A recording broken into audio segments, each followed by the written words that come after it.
presented by Sandhya Entertainment. अभी आप सुन रहे हैं जय मां काली रिकॉर्डिंग स्टूडियो फुलपरास सबसे साले पताल हम पूजा के लिए सरस्वती मैया के मूर्ति बैठलिए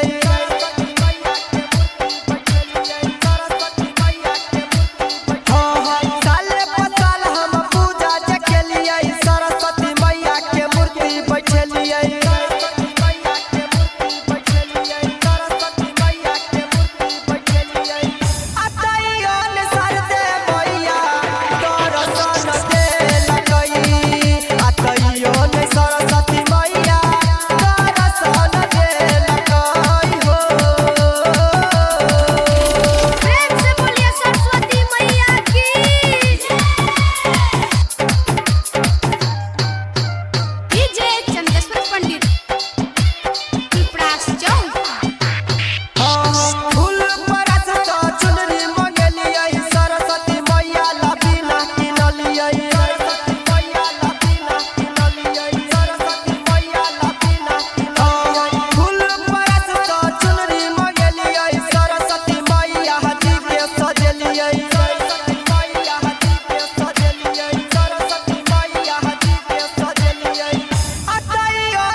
यदि आप चाहते हैं संध्या एंटरटेनमेंट के सभी ऑडियो वीडियो देखें तो चैनल को सब्सक्राइब जरूर करें और बेल आइकन को दबाना ना भूलें।